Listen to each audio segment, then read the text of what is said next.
and welcome back to a new video. We have two creepypastas for you today. I hope you enjoy it.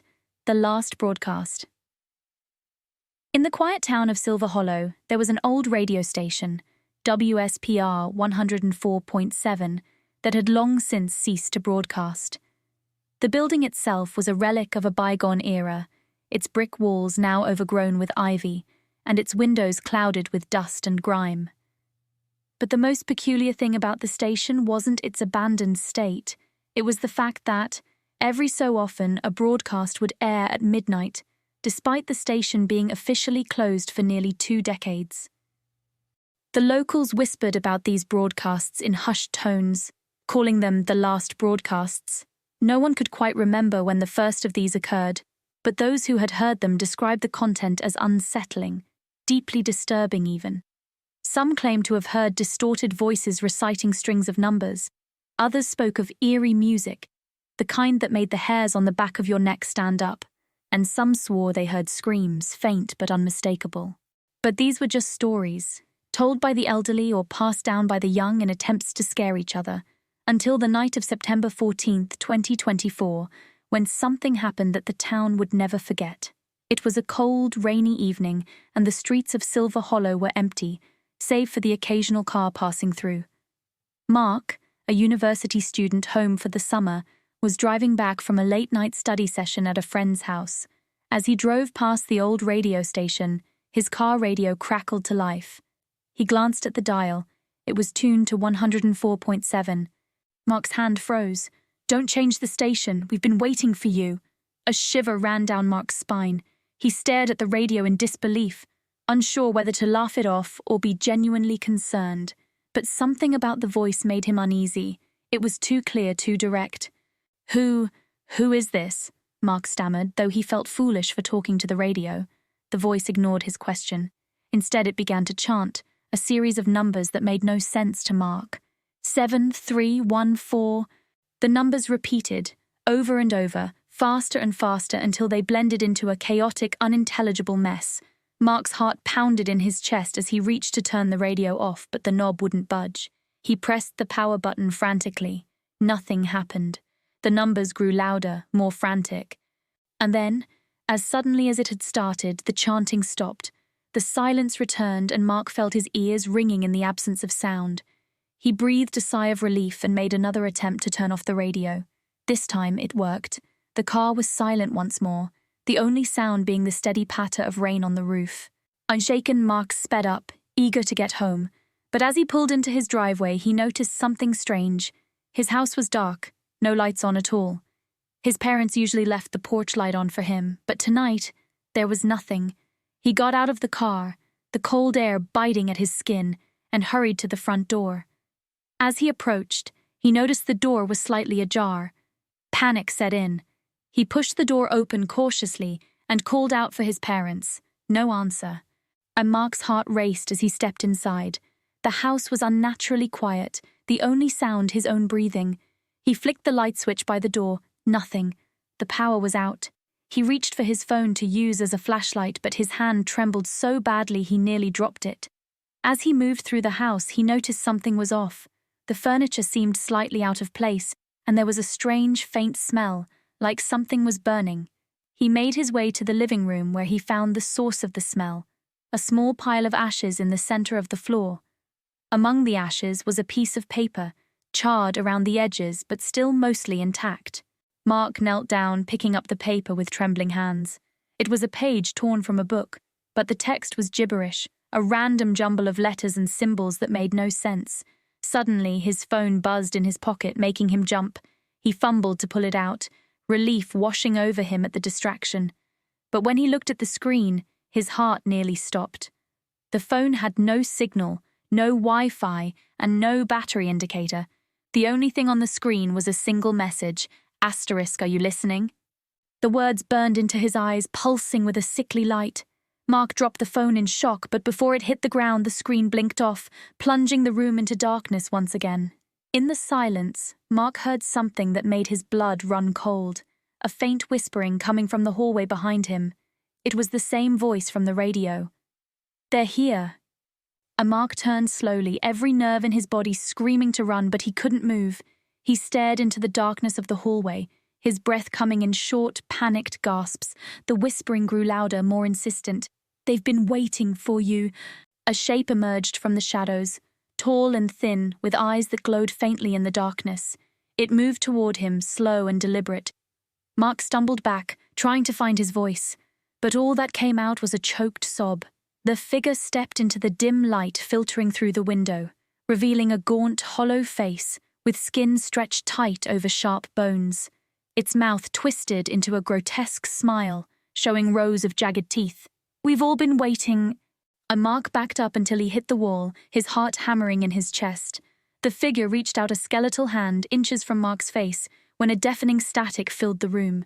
Mark covered his ears, sinking to the floor as the noise overwhelmed him.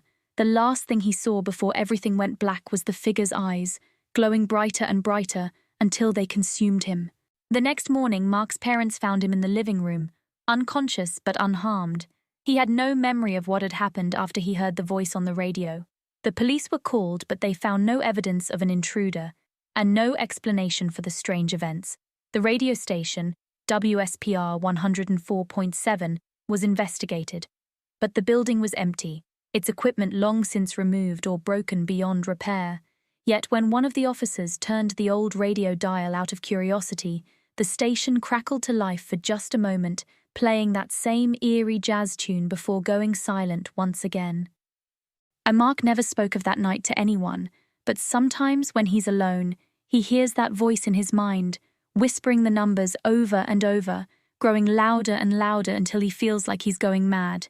He knows that one day he will have to listen, and when he does, they will come for him again. The black phone. It started with a phone call, an ordinary everyday occurrence, except this call came at 3:33 a.m. Megan was jolted awake by the shrill ring of her cell phone, piercing through the stillness of her apartment. She groggily reached for it on the nightstand, squinting at the screen. No caller ID. Her first instinct was to ignore it, but something compelled her to answer. Maybe it was the strange time or the way the ring seemed almost insistent. She hesitated, then swiped to answer, bringing the phone to her ear. "Hello?" There was nothing but silence on the other end. She waited, her heart beginning to pound in her chest. "Hello," she repeated, this time more loudly, a tinge of irritation creeping into her voice. Still nothing. Annoyed, she pulled the phone away from her ear, ready to hang up, but before she could, she heard it. A faint whisper, so quiet she almost missed it. "Megan." Her blood ran cold. The voice was barely audible, but unmistakably there. A soft, raspy whisper like breath against the phone's receiver. "Megan." Her name repeated again in that same eerie tone. She froze, staring at the phone screen. The call was still active, the seconds ticking away, but there was no number, no trace of who might be calling. "Who is this?" she asked, trying to keep her voice steady. "How do you know my name?" There was no response, just the sound of breathing, shallow, ragged, unnatural. And then the whisper came again, closer this time, as if the voice was right next to her. "Look outside." Her breath caught in her throat. She sat up in bed, eyes darting to the window across the room. The curtains were drawn, blocking out the view of the outside world. The apartment was on the 5th floor, and she rarely opened the window. There was never anything worth seeing in the empty street below. But now something was compelling her to look, an almost magnetic pull. Her hand shook as she put the phone down and slid out of bed, her bare feet cold against the hardwood floor. She hesitated for a moment longer, then moved to the window. With a trembling hand, she pulled back the curtain. At first, she saw nothing out of the ordinary, just the familiar deserted street, illuminated by the dim glow of a single street lamp. The shadows stretched long and menacing, but the street itself was empty. Then she saw it. At the edge of the light, just beyond the reach of the lamp's glow, stood a figure, tall, thin, unnaturally still. It was hard to make out any details from her vantage point, but she could tell it was looking up at her window. She could feel its eyes on her, even if she couldn't see them. Her heart pounded in her chest as she stared at the figure, unable to look away. It didn't move, didn't make a sound, but its presence was overwhelming, suffocating. She felt a chill run down her spine, and every instinct screamed at her to close the curtain, to get away from the window. But she couldn't move. Then, without warning, the figure stepped forward, into the light. Megan gasped, stumbling back from the window as her mind struggled to process what she was seeing. The figure was dressed in all black, black coat, black hat, black gloves. But its face was wrong. Pale, almost white, with eyes that were nothing more than hollow black pits. Its mouth was twisted into a wide, unnatural grin, showing too many teeth, sharp and gleaming in the light. The thing took another step forward, then another, each movement slow and deliberate, as if it was savoring the moment. Its eyes, those empty black voids, never left hers. Megan's breath came in short, panicked gasps as she backed away from the window. She grabbed her phone again, her fingers shaking so badly she almost dropped it. She needed to call someone, anyone, but when she looked at the screen, her heart sank. The call was still active. She brought the phone back to her ear, her pulse thudding in her ears. "Why are you doing this?" she whispered, her voice trembling with fear.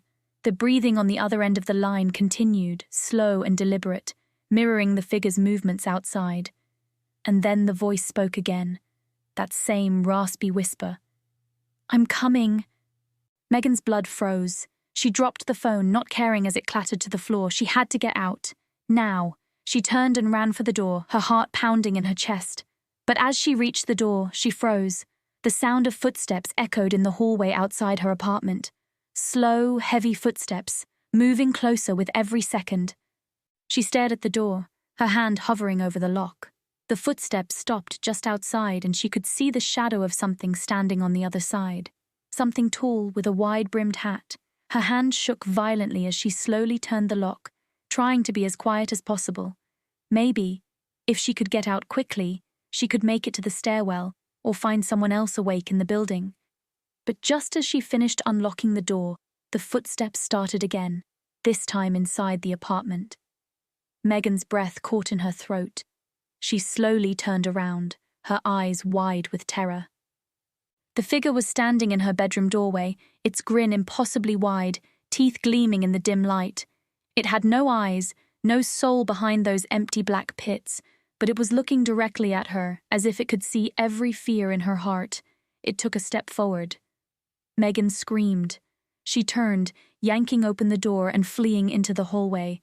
She didn't stop, didn't dare look back as she ran down the corridor, her bare feet slapping against the cold floor. The footsteps behind her were slow, steady, unhurried. They knew there was no escape. And Megan reached the stairwell and bolted down the steps, nearly tripping in her panic. She could hear the footsteps behind her, always the same distance away, never speeding up, never slowing down. It was as if the thing was playing with her, letting her believe she had a chance to get away. By the time she reached the ground floor, she was nearly in tears, her breath coming in ragged gasps. She burst through the door and out into the lobby, heading for the exit. But when she reached the door, she stopped.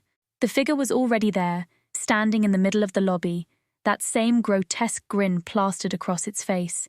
It had no eyes, but she could feel its gaze boring into her, reading every thought, every fear. Megan stumbled back, her hands trembling uncontrollably as she backed into the far corner of the room.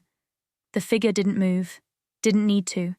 Its presence alone was enough to drive her to the edge of madness. She had nowhere left to run, nowhere to hide. And then, as she stood there, trembling with terror, the figure raised a gloved hand and pointed directly at her. "You can't escape," the voice whispered in her mind, as clearly as if it had been spoken aloud. Megan's knees buckled and she collapsed to the floor, her mind unable to comprehend what was happening. The figure began to move toward her, each step deliberate, each movement a reminder that it was coming for her and there was nothing she could do. Just as the figure was about to reach her, Megan felt a sharp pain in her chest, as if something was squeezing her heart. She gasped, clutching at her chest, her vision blurring. She could hear the voice, the whispering growing louder, drowning out everything else. "Join us! Join us!" The last thing she saw before everything went black was that terrible grin, widening even further as the figure reached for her. When Megan's body was found the next morning, the coroner ruled it a heart attack. The police found no evidence of foul play, no sign of forced entry. It was as if she had simply died of fright. But those who lived in her building told a different story. They spoke of a man in black, with no eyes and too many teeth, who was seen standing outside Megan's window the night she died. Some claimed to have heard whispering in their apartments, a voice calling out their names in the dead of night. And now, whenever the phone rings at 3:33 a.m., no one in that building dares to answer. They know it's him, and they know he's coming for them next. Thank you so much for watching. Please consider subscribing.